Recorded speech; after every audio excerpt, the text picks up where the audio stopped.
Are you looking for a podcast where you can hear from real people regarding their real dental drama?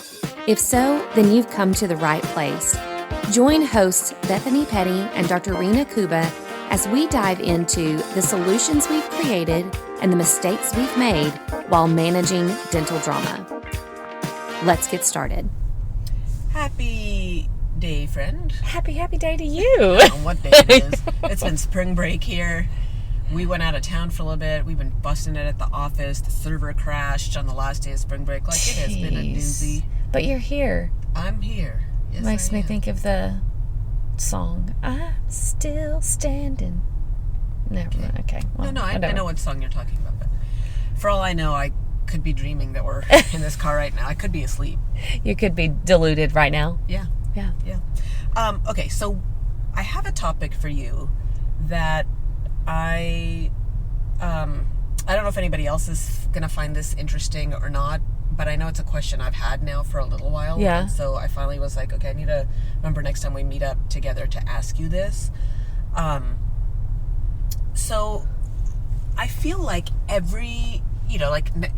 so starting in January, December, I'm kind of looking at what conferences are coming out, and y'all know me by now. Like, I love going to CE classes and then taking my team, and it's like, where should we go? What should we do? And so looking at like AAPD and ADA, TDA, TAPD, all of these, right? And everything. Even, I think, I love reading Dental Town. Mm-hmm. That's full of it. Dental Economics is full of it. Dentistry Today is full of it. It's like AI. It's like the buzzword now. Like, that's all I can read about. Yeah. And so I'm like, okay, the non-techie me is like, ugh. Right? Like, okay. So, but I also don't want to fall behind. That's always been one of my fears for myself is like, am I at the forefront of things or am I catching up on the back end? And so I think where my confusion is coming from now is when I read things like, oh, you need AI to automate your workflows and make it easier for your front desk. Because if the front desk has like things automated for them, then they can spend more time like talking to patients and having those better conversations. And so, I mean, it sounds amazing. But then I stop and I go, okay, well, are we already, like, who is this targeting? People that are still like on regular x-rays and not digital. Is that who this is talking about? Or is, like, for example, online scheduling? Yeah. We've been doing that for a couple of years. I think before most people were doing it, we had online scheduling. So is that what it's like? AI is online scheduling, so it's not really going to help me because we're already doing it. Or is it some new angle? So all of that to say, I don't want to spend this podcast talking about how AI works, because I don't frankly care. Like, really, like, it's beyond me, right? I'm not a techie person. But what do you feel like? What is your thoughts on all of this? Is it worth investing in? Is it not? Is it truly a game changer? Is it not? Are we already doing things that are automated and? Do you see where I'm I see going? exactly. Yeah. Like, is this a topic we really need to be digging into and discovering? And spending all our dollars going to these seminars and digging into these systems and signing on with the company to be like, okay, yes, we need your automated features. Are people still like only doing phone call reminders and snail mail? And, now we have like Weave, I think, that we use to send our text reminders.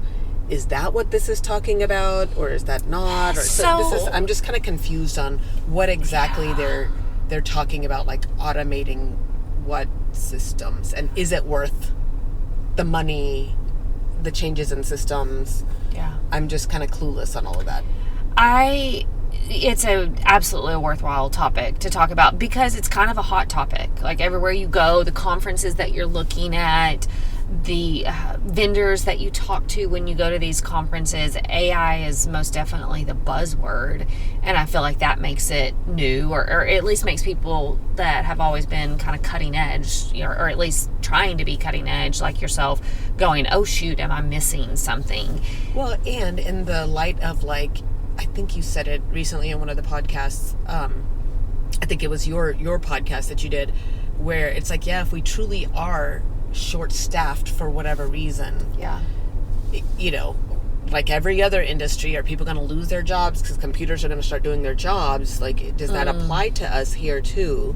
Which I don't think it does. We're a industry that is people facing, Yeah. so there's only so much. Like, or if a bot is going to start answering all our phones, Yeah. is that a good thing? Like, is everybody else doing it so people are not going to mind it so much? Or is it going to be like, oh, we're not calling her office because we don't get to talk to a real person? I'm just kind of like, and everything I seem to read about it is, oh, automate your workflows, automate your workflows. What does that mean? Yeah. What are we talking about exactly? I mean, I get like from a AI helping you detect decay on an x-ray. Okay, that makes sense. But I'm not following all of it. And I don't know if it's me just not following it because I don't like it. Like, I don't like tech stuff. Yeah. So I'm just kind of like, "Ugh, what is this?" So I'm finally like, I need to just ask you, like, what are you seeing other offices are using or doing?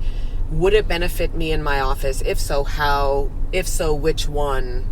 What am I doing? So what are your thoughts based off what you're seeing going in and out of offices? I am definitely seeing new things. So I think your question of, have we just repackaged this idea of going digital, having a digital workflow? That is, yes, that's my question. Have we just repackaged it and making it seem like, or is this different? No, I definitely think there's new involved in this, new technology. I don't understand the technology behind it. I just look at, does it produce something that is helpful for dental offices? And I'm definitely seeing things that are helpful.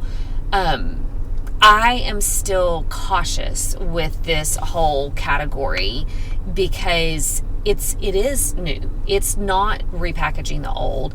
Most people have moved away from paper charts and they've moved on to a digital workflow. So it's like we've already arrived there, and this to me is kind of like the next phase of where do we go from here. And I think all of these new AI tools, at least tools that I'm seeing, are you already mentioned one of them, the AI interpretation on x-rays. I'm seeing a lot of my clients dive in on that. And depending upon the platform that they're choosing, there's things like not only the AI interpretation of the x-ray, but the AI representation of the x-ray to the patients. So they color the x-rays differently so that the patient, rather than looking at this grayscale, the patient is actually able to see an x-ray that's kind of colored on by AI so that it's more evident what they're looking at. I see a lot of my clients utilizing that for... your general dental clients, pediatric? I'm seeing it mostly in general, okay. For the AI x-ray interpretation. But even beyond that, some of the platforms will take it a step further and they'll help chart prep. So they know who's they? I don't know. The software. The bot. Why do I say they as if it's a person? Sweet Sally 2.0. Yes. 29.0 would be more like it. But so it looks at who's on the schedule for the next day, and it prepares pending treatment that still is there based on the x-rays, or potential watch areas that it highlighted last time as areas of concern. It will interpret those x-rays and then put that into a chart prep platform for the next morning, which I think is very interesting and I think useful in some ways. Does it totally remove the human element? Absolutely not, in my opinion. And I don't know if that's the ultimate goal with some of these softwares, to get to a point where we really do need to rely on humans less.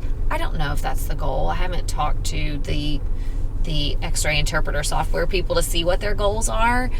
I don't think at this point that the human element could be removed. Is it reduced?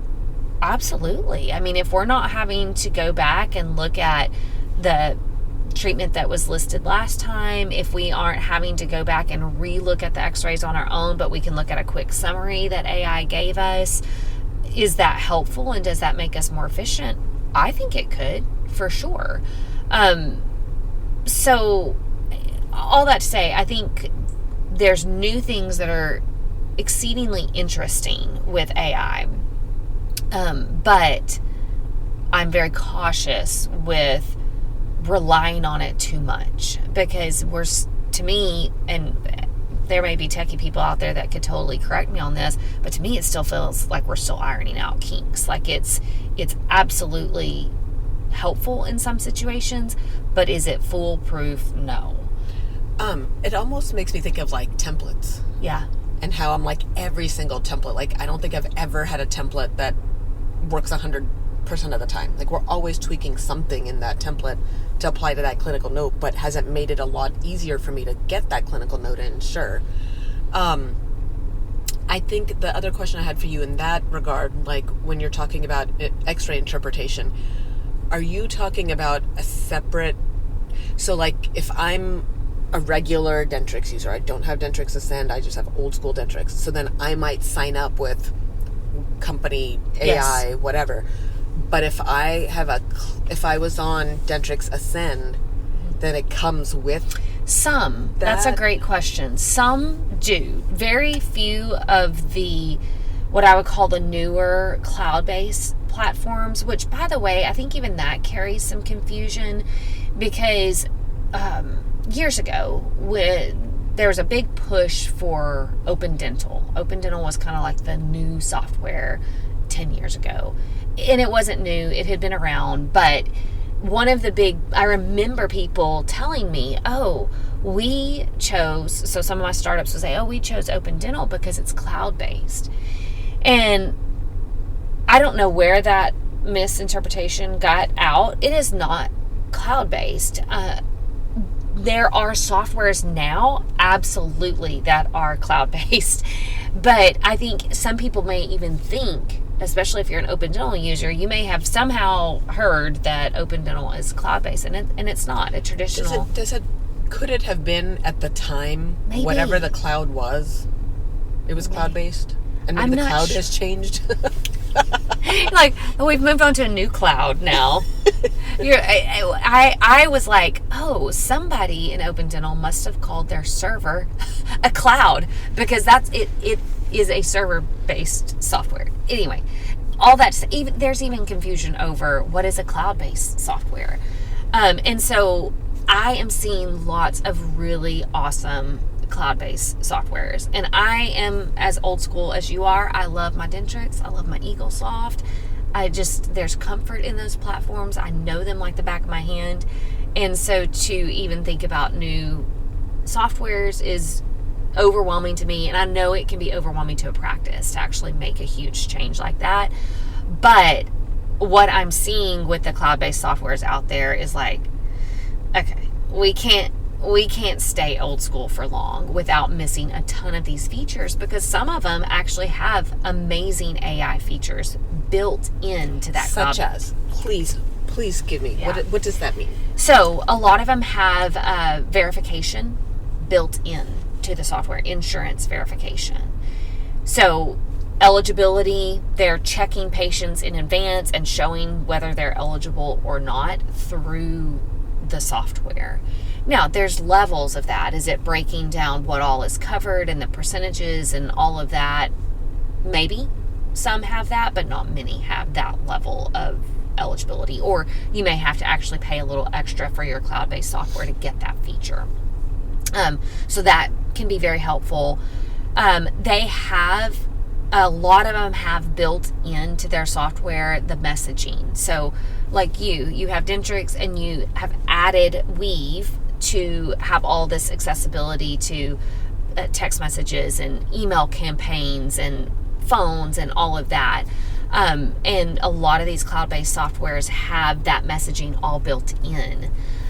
Some of them even have, in medical, when we go to medical visits, we normally have like a patient portal where we can then go and access our chart and all of that. And a lot of these new dental cloud-based platforms have that patient portal type capability, which mirrors more medical, what patients are used to. So they can access their account at any time. They can access their records or any kind of doctor's instructions or things like that.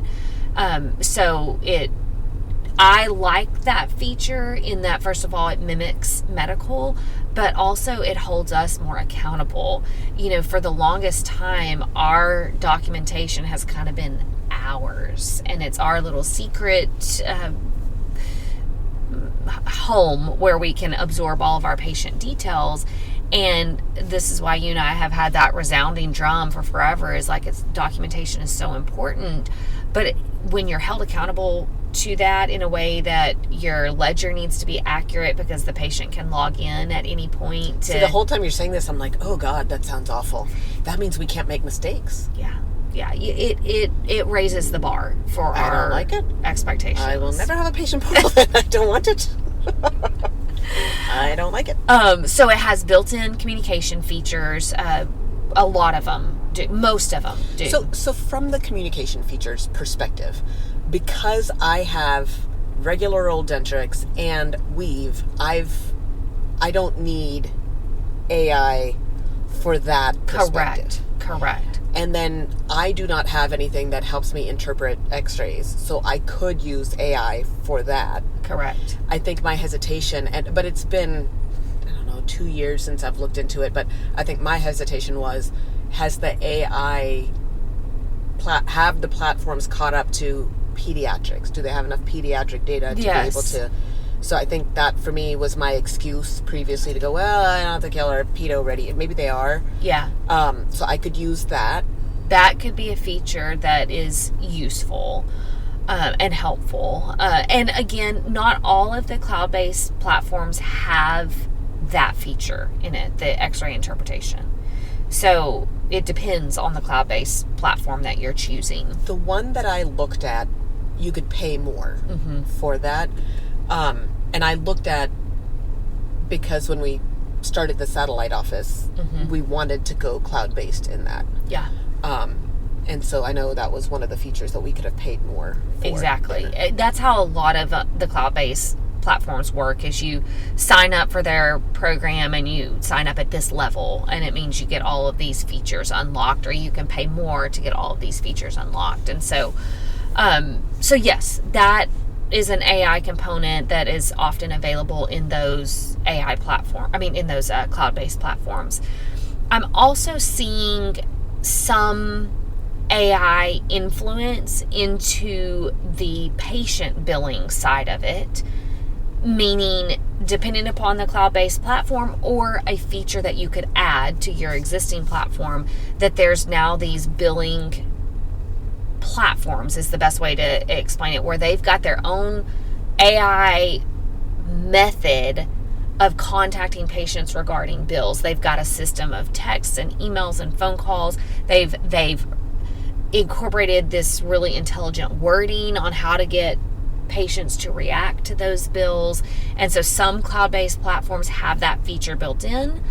I know that there's companies out there that are adding to our, the Dentrix and EagleSoft, and you're contracting with them to get them to take over your patient billing, which is, I would say, out of all the AI that I've seen, that's probably my favorite feature that I've... Okay, so I was going to say that makes me nervous, because I feel like that's where I like the human touch of going, okay, we wanted to potentially write this off, or we know this mom's going to react like this. So, I guess it should be black and white, and if you input your data properly, but I think, we'll leave flags all over the place, Kuba wanted to just do the sealants for, if they're not covered, go ahead and just write them off. Or, I don't know, maybe I'm making too much of a big, maybe it's not that common that we have that issue, but I feel like if you send a bill that is inaccurate for whatever reason, for example, okay, I have a better example,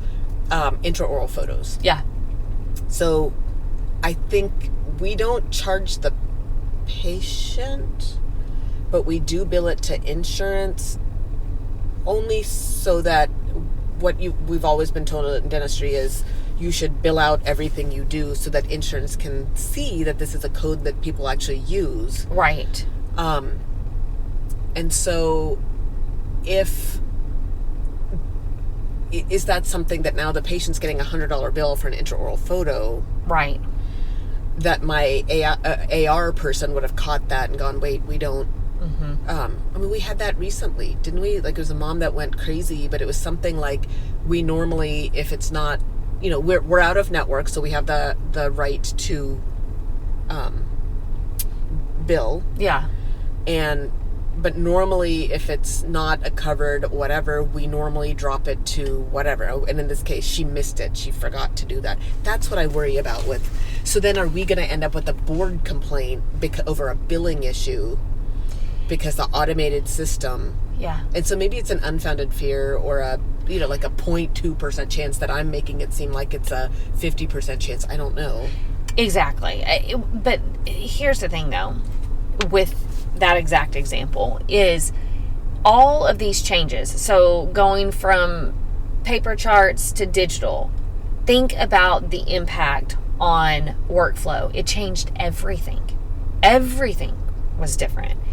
And I think we're in the process of experiencing the same type of transition again, where even if we aren't switching to a cloud-based platform, we're keeping our Dentrix and we're just adding all of the features that we need from a third party, we're still at a point where it's pushing the envelope on this automation side of things. In my mind, AI almost is equivalent to automation. Like there's a system that automatically kicks on when there's a balance on that patient account. And there was no human factor that turned that on. We have the feature that now automatically puts this patient into the rotation for accounts or for billing. Which I can absolutely see the benefit of. However, it changes. It sounds simple. It changes everything. And I think that's the key. I think if we think about AI, like if we can reflect back and think about how drastic it was to go from paper charts to digital and how that changed literally everything. We're in that same in-between right now. We're not fully there, but we're headed in the direction of there's so many features that we can add to our server-based software, or if we're switching over to cloud, there's so many features that they will continue to add that we're going to reach a point where we can't ignore those, and we need to utilize those to the best of our ability, but it's going to change everything. The trickle down is going to force us to do things differently. So whereas we may have had, let's go with the account example, we may have had this built-in buffer of time, right? So Sweet Sally is the one that enters the insurance checks, and then Susie, our AR person, is the one that audits all of the accounts before she sends out the bills.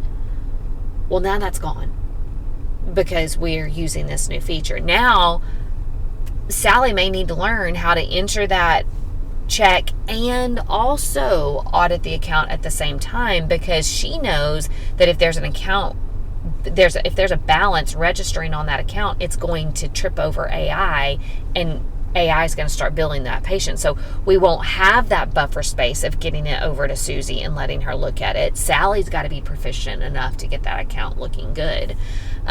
Which is the same for charting, I guess is what you're saying. Like the charting right now, we might have like, okay, I'm going to come back over the weekend. Like when we had the server crash on Friday, now like the hygienists all went home with like route slips shoved in their pockets going, okay, well, we don't have time to fix this today, but Monday will be slow and kids will be back in school and we'll come back. We're not going to have that anymore. You've got to get it right the first time. Which I don't think is a bad thing. It's just a lot to think about, though. Yeah, it's new, it's uncomfortable, and it completely changes our workflow. And again, I would say we're in the in-between, to me. I mean, we're not 100% there. I feel like, if you think about it now, the amount of offices that still have paper charts and are functioning primarily off paper charts, very small percentage, right? They still exist. I'm sure they do. But that's a very, very small percentage of the dental practices. And if we now go over and we're like, okay, now we're most of us are digital, 98% of us are digital, and now we're starting to veer over into a lot more of this AI. Right now, I feel like it's a small percentage of those offices that are actually veering over into the AI. So I think we've got a runway to kind of get caught up. But I do think there's going to be a point that we reach where it's like, okay, now you're the dinosaur if you're not utilizing all of these tools that are out there. I don't know that we'll ever reach a point where Sally doesn't need to exist. Where we submit our insurance checks to the robot and the robot puts it into the ledger and makes sure that the ledger is accurate, and then the robot sends it over to the AI biller. And I don't think there's ever going to be a point where Sally's irrelevant. I just think there's going to be a point where Sally's got to be very proficient and get her job done quickly. And then there's a lot that she'll be able to turn over to an outside source to do. So, for example, right now, with what you know about our systems in our office, again, regular Dentrix, Weave. And I think there's even like in regular Dentrix, they have their, I think it's called Eligibility Pro. And I'm always getting these emails like, hey, do you know we have this feature? You haven't signed up for this feature. Mm-hmm. And my AR person is like, well, I don't really think it's going to be that helpful because of XYZ. So then I'm sitting there going, are you being the dinosaur because you've done this for the last 30 years? Or are you protecting your job because you know that this is going to take over your job? Or is it truly, you've tried it and you're like, it got me 40% there, but I still had to do 60, which then to me, I'm like, well, maybe the 40% is worth it. Right. If it's going to do some things. So I don't know. So based on that, like now you're saying there's insurance verification to whatever extent. So then how do I decide if that's something I need to do or not do? Or am I waiting for AR person to retire and then I do it? Like, what is our... to me, it's worthwhile to begin, first and foremost, to identify what you feel like you could use help with. Because at this point, I do not recommend diving into every AI add-on that you can add. Because I do feel like it's still being ironed out, honestly. That's not to say it's not helpful. There's plenty of things that are helpful. But to me, we start with our point of pain or where we're spending too much time and energy and we go, oh man, I wish there was a solution for this. Well, there probably is. And you should start looking into it. So I think we've got to be strategic with how we add things. Unless that is a part of your brand, your identity, what fuels you. I've got a client that I'm thinking of right now that is just next level on everything techie. Like he thrives in that world, and he's tested so many different add-ons and features and things that I didn't even know exist until he's like, hey, have you heard about this? I'm like, no, I haven't heard about it. Look it up. And I'm like, oh, sure enough, that exists. And so I think that's just a part of who he is he thinks like that. And so I'm like, yes, be that first adopter. Go out and test all these things. And we need those first adopters that are doing that. But for the majority of us, that's not us. And so go, okay, Sweet Sally is saying she's out of time, that she either needs us to hire an additional person or she needs help in some way or another. Well, we don't really have the budget for an additional person yet. So what can I do to help get things off Sally's plate? Guess what? There's AI available. There's insurance verification. There's insurance filing. There's patient AR platforms. There are phone answering support services. I know that's a big push for Weave right now, as they're trying to reach a point where they could actually do a good job of answering your phones. And so there's support. If you're in that in between, there's things that you should look into. Now, are you going to strike gold the first time? No. I think from what I've seen of the options that are out there, there are usually multiple options for each problem. So insurance verification, there are lots of companies that say that they're helping with this. Test a few of them out. Figure out what works best for you, what gives you the most consistent results. the patient billing. There's plenty of platforms out there. Now, are they all AI driven? No. So when I say there's plenty of patient AR platforms out there, a lot of those are human led still. So you may be looking at a company that you think, oh, this is going to be outsourcing it, but you're outsourcing it to another human. And that's fine. That I'm not knocking that, but that's not you jumping into the AI world if that's your goal, to do that. So I would just say start with your point of pain and look at the options that are available to you. Don't just dive into we're going to live in an AI world now, unless you are deciding to switch softwares, unless you're like, hey, I'm done with EagleSoft, I'm going cloud-based. Then I'm like, go all in. Like, take advantage of this really uncomfortable time that you're about to go through and go all in on it, so that you don't go through this major transition, settle in, everybody's feeling happy and healthy and stable again, and then you're like, and AI, and then you add it, and people are like, no, not again, because there's this fatigue that can start to develop if you're constantly adding something new or changing. People can only sustain that so much. We're creatures of habit. So I would say if you're switching softwares, go all in. So I think, one, I love what you just said about, yes, find your pain point and then pick from there. I think that helps me a lot, because I think I tend to be a all or none. Oh my God, I gotta change all these things. I think the next onion layer for me is because we've lived it last summer and it was awful. The thought of, and I don't know, maybe let me just speak for myself here. Yeah. Maybe I've done this for so long. I've over 2 decades of being with one system that switching to cloud-based was not as easy as everyone made it sound. Yeah. But is that because it's a me issue? Because I don't like change. So it's a personality problem. I don't like change. I don't like tech stuff anyway.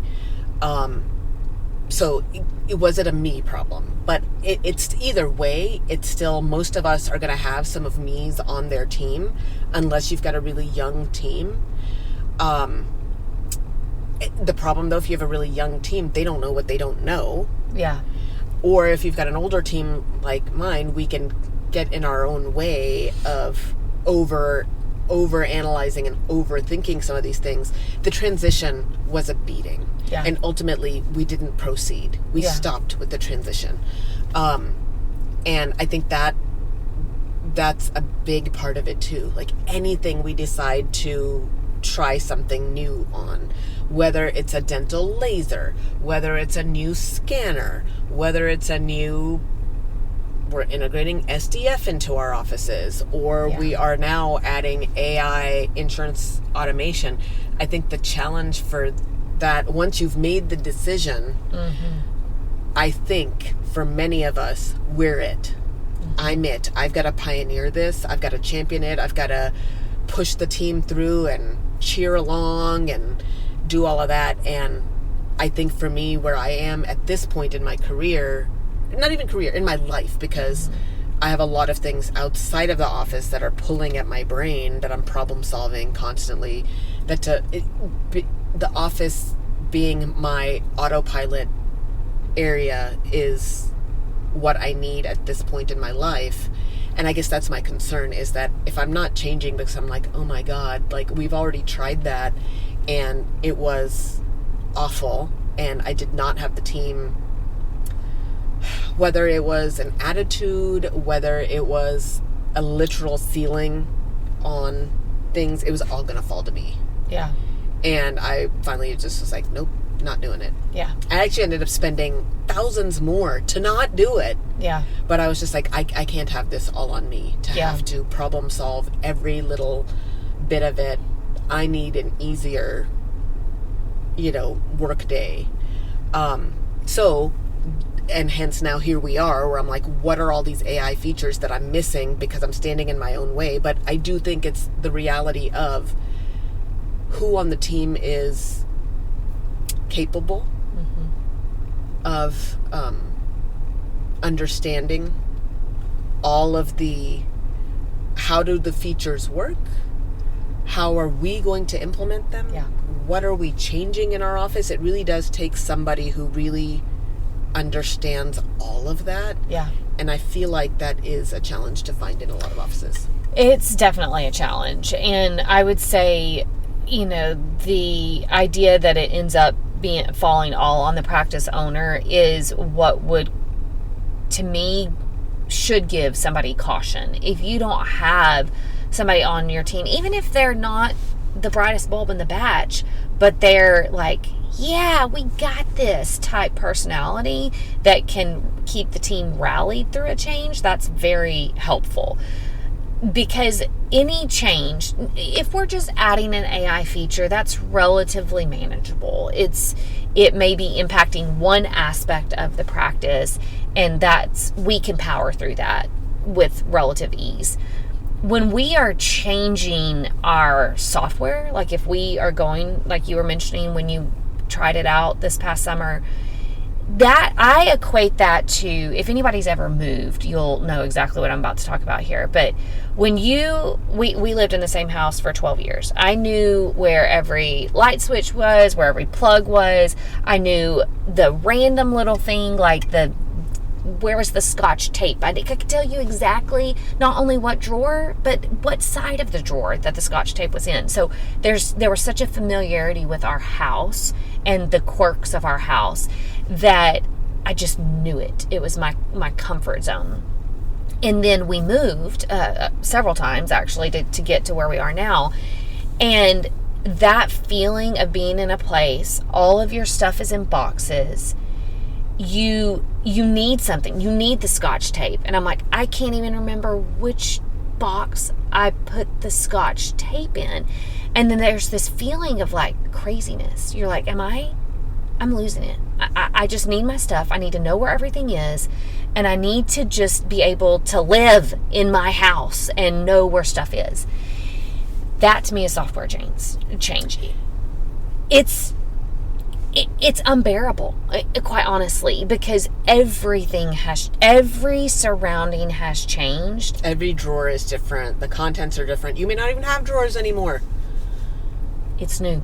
So I think my personality type, though, where I finally was like, this is going to be it's one thing if it only impacts me, but at this point it is impacting my productivity, and people relying on a paycheck, and patients still expecting the same. They don't know that I've moved. They're still expecting me to deliver that Scotch tape, that package very quickly that I need the Scotch tape for. And I'm afraid I'm not going to be delivering. I don't know what's going to end up in their box that they get, that I'm taping shut with something. And that was too much pressure for me. Yeah. Anyway, I know this is not a conversation about switching to cloud-based. It was just, I think that's where I was. And I love the two main things that you've said that I found particularly helpful for me in specific is, one, look at the features. I don't have to jump all in. Correct. And two, what was the other big thing you said? Oh, that we're kind of at the forefront. And you're right. Like, was I, by sheer nature of me starting a practice, I had to go digital. Look at that. Charts. Paper charts were not an option. Digital x-rays were not an option. Like that for me was, when I was starting my practice, I would say it was probably at a time where 50% of offices had digital and 50% were still film. And so I'm like, well, I could do either. Yeah. Film seems really comfortable and a lot cheaper, but let me not be a dinosaur. Let me move forward with digital. So I think that, now kind of going, okay, I'm not behind. Yeah. But I need to not look into this stuff either. Yeah. I need to start looking into at least what options are, so that when the pain points do present themselves. For example, like this summer, we're going to lose one of our rock star front desks. She's having a baby and she's not coming back. Yeah. So now I'm like, do I hire a new person? I really don't want to. How much of this can I automate? Yeah. And so now I can start looking at those features because the situation has presented itself. Exactly. But to your point, I'm glad you said this, because realistic expectations is a lot of times where I misjudge things.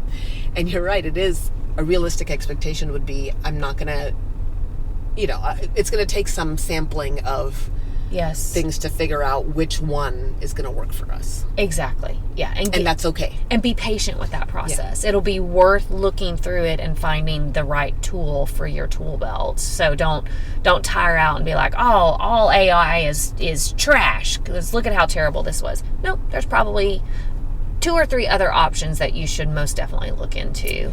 This client that's a techie, could I hire him? Yeah.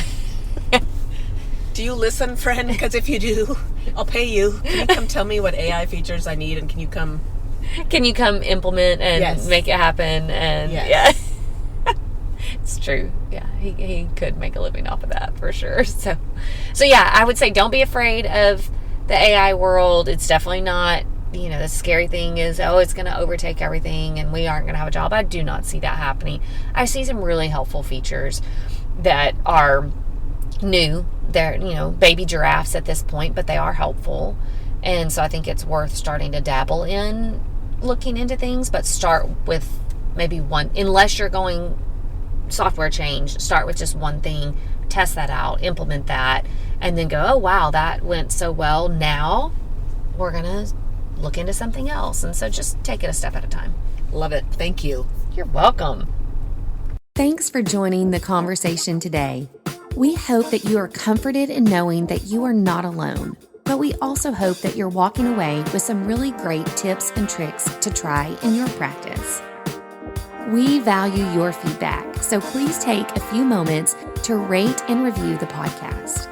Finally, we want to make sure that we're covering the topics that matter to you. So track us down on Facebook, Instagram, and Twitter, and let us know what topics you want us to cover. As always, please know that we are rooting for you today as you manage your dental drama.